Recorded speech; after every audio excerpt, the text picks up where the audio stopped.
The United Kingdom was for a long time one of the most imperialistic nations in the world, which came to control through its colonial empire various territories around the world and on all continents. In the case of the Americas, it is popular knowledge that the British Empire controlled Canada, America, some other minor continental possessions such as British Guyana, Belize, and many islands such as Bermuda, or the Falklands. However, for a short period in the early 19th century, the United Kingdom came very close to conquering an enormous extension of the continental territory of South America. It is nothing more and nothing less than the River Plate, also known as Rio de la Plata, nowadays better known as Argentina.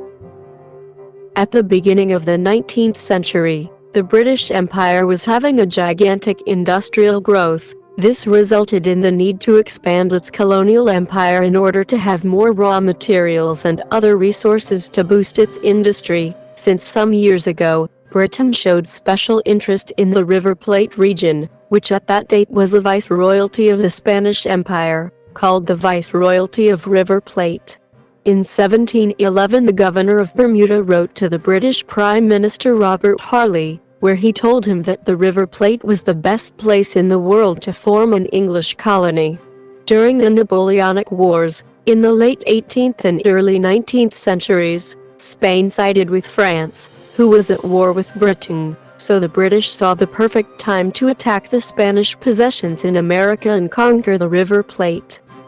The first British invasion took place in 1806. The British Army landed in the city of Quilmes, and from there they marched towards Buenos Aires, where they took the city almost peacefully, expelling the viceroy of the colony, and proclaiming the annexation of the River Plate to Britain. A few days later, however, an army with some regular soldiers and popular militias left the city of Montevideo on the other side of the River Plate and fought against the British, defeating them and reconquering Buenos Aires. The British put up a formidable resistance, and it was not until a month later that they completely surrendered.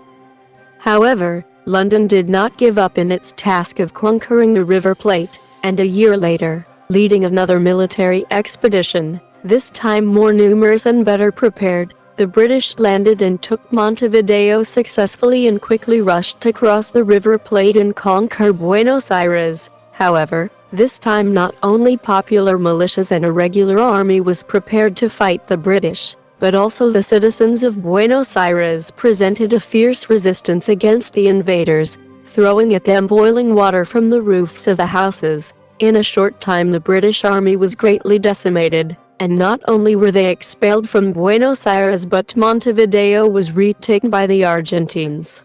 From this moment the British were defeated, and they ended up cancelling all their plans to conquer the River Plate. For Britain, the invasions of the River Plate was one of the many colonial campaigns that were not successful, and it is not usually given much attention. Britain abandoned the ambitions to conquer any Spanish possession in America and instead focused on supporting their independence from Spain.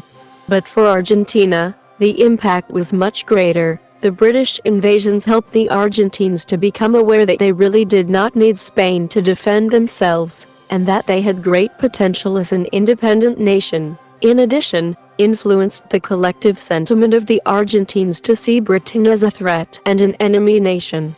In the end, all this influenced a lot. For only 2 years later, in 1810, the May Revolution began, and with it, the independence of Argentina.